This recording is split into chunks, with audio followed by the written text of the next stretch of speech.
Hi everyone, good morning to all of you। आज मैं video जो बना रहा हूँ वो अकाउंटेंसी क्लास 11th से इंट्रोडक्शन चैप्टर का ही सेकेंड भाग है। ये बुक कीपिंग के बारे में मैं समझाने जा रहा हूँ। इस वीडियो में सिर्फ बुक कीपिंग ही रहेगा। बुक कीपिंग जिसको हिंदी में बोलते हैं पुस्त पालन। देखिए बुक कीपिंग है क्या। तो फर्स्ट ऑफ ऑल जैसे कि बुक कीपिंग को समझेंगे। बुक और कीपिंग, तो बुक और कीपिंग है ना, जैसे कि दो वर्ड है। एक है बुक, जैसे कि बुक है, और क्या है कीपिंग है। तो जनरली हम लोग देखेंगे बुक का मतलब लेंगे पुस्तक, और कीपिंग का मतलब होता है रखना। कीपिंग का मतलब क्या होता है? रखना। तो देखिए जैसे कि पुस्त पालन यानी कि मीनिंग ऑफ बुक कीपिंग, जैसे कि मैं यहाँ पर समझा रहा हूँ, कुछ हिंदी है कुछ इंग्लिश डिफिनेशन, दोनों है, कंबाइन है। तो पुस्त पालन का अर्थ समझने के लिए हमें सबसे पहले अंग्रेजी भाषा के बुक कीपिंग शब्द पर विचार करना होगा। जैसे बुक कीपिंग दो शब्दों के योग से बना है। बुक कीपिंग दो शब्द के योग से बना है, यानी दो शब्दों को मिलाकर बना है। एक है बुक और सेकेंड है कीपिंग। तो बुक का अर्थ समझते हैं जनरली हम लोग क्या समझते हैं? पुस्तक। और कीपिंग का मतलब क्या समझाया? वो रखना या पालन करना भी होता है। तो बुक कीपिंग यानी कि पुस्त पालन। तो पुस्त पालन या बुक कीपिंग वह कला एवं विज्ञान है जिसके अनुसार समस्त व्यापारिक लेन देनों का लेखा नियमानुसार स्पष्ट तथा नियमित रूप से उचित पुस्तकों में किया जाता है। जैसे इसे बही खाता भी कहा जाता है, इसे बही खाता भी कहा जाता है।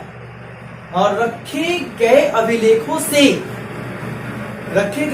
से लाभ हानि खाता, रखे गए अभिलेखों से लाभ हानि खाता तथा स्थिति विवरण या चिट्ठा बनाने में सहायता मिलता है। अधिकांश संस्थाएं व्यावसायिक सॉफ्टवेयर पैकेज प्रोग्राम का प्रयोग करते हैं जिससे कंप्यूटर द्वारा पुस्तकें रखने में क्या होती है? सहायता मिलती है।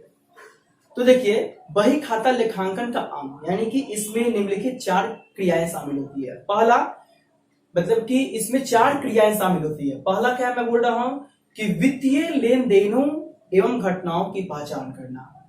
वित्तीय लेन देनों एवं घटनाओं की क्या करना? पहचान करना। दूसरा, वित्तीय लेन देनों एवं घटनाओं को मुद्रा के रूप में मापना, यानी मेजरमेंट। थर्ड है वित्तीय लेन देनों को जर्नल या सहायक पुस्तकों में लिखना। 4 नंबर है सभी लेन देनों को वर्गीकृत करना, यानी अलग अलग करना एवं खाता बही तैयार करना। तो ये 4 क्या है? इसकी क्रियाएं हैं। किसके? पुस्त पालन के।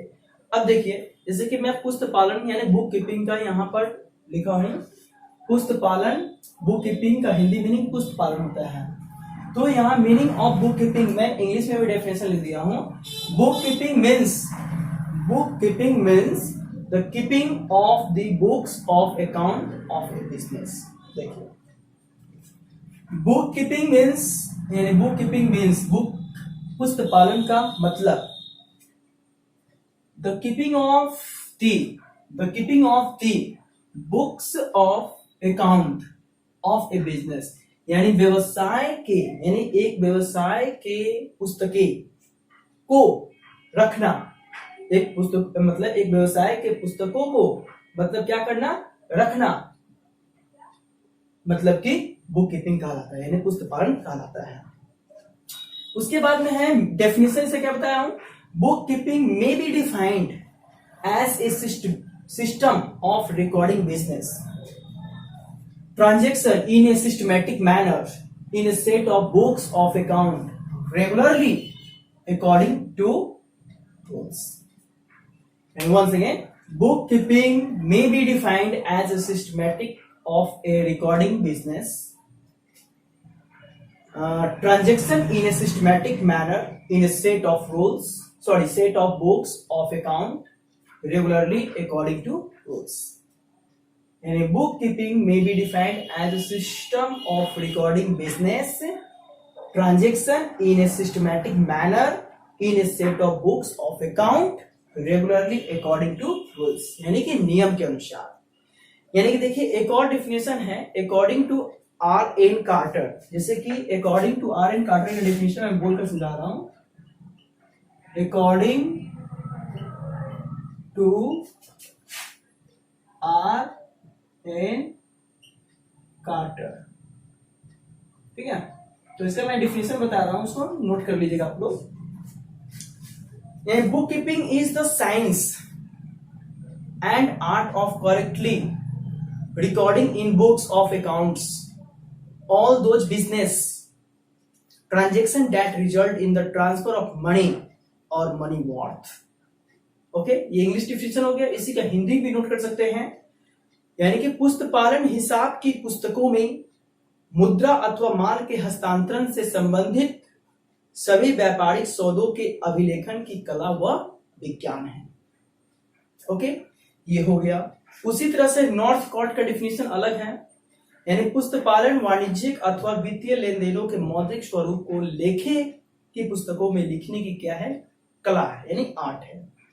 यानी book keeping is an art of recording in the books of account the monetary aspect of commercial और फाइनेंशियल ट्रांजेक्शंस। ये दो डेफिनेशन है जो कि प्रोफेसर्स का है।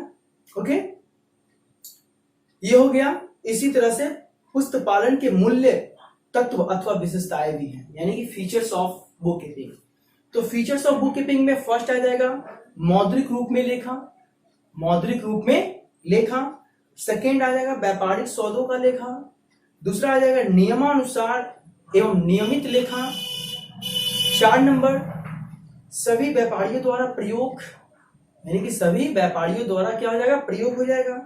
5 नंबर निश्चित बहियों में लेखा इसका हो जाएगा, और निश्चित प्रणाली के अनुसार लेखा। निश्चित उद्देश्य पुस्तपालन विज्ञान एवं कला दोनों के रूप में भी है। तो इसी तरह से ऑब्जेक्ट्स ऑफ बुक कीपिंग भी है। तो ऑब्जेक्ट्स ऑफ बुक कीपिंग में से कि पुस्तपालन का उद्देश्य क्या होता है, यानी पुस्तपालन का उद्देश्य क्या है, यानी कि एडवांटेज इसका क्या है। तो एडवांटेज में पहला क्या है, व्यापारिक लेन देनों का लेखा करना। दूसरा है व्यापार की आर्थिक स्थिति का ज्ञान संभव कराना। तीसरा है व्यापारिक प्रवृत्ति से अवगत कराना। उसके में अथवा लाभ अथवा हानि के कारण ज्ञात करना। करों का सही अनुमान लगाना। व्यापारिक माल संबंधी ज्ञान की प्राप्ति। संपत्तियों तथा दायित्वों का ज्ञान प्राप्त करना। व्यापारिक पूंजी की स्थिति का ज्ञान प्राप्त करना और व्यापारिक त्रुटियों का ज्ञान होना। व्यापारिक नीति निर्धारण में सरलता और अन्य उद्देश्य आ जाएंगे। तो ये 11 क्या है, ऑब्जेक्ट। सही में ऑब्जेक्ट को सिर्फ पॉइंट 5 बताया हूं, पॉइंट में आप नोट कर लीजिएगा बस। तो बुक कीपिंग का इतना ही है। बुक कीपिंग को समझने के लिए आप इस वीडियो को फर्स्ट एंड सेकेंड मतलब 1 से 2 बार जरूर वीडियो को देखिए, आपको बुक कीपिंग समझ में आ जाएगा। Okay, thank you this much for, thank you very much.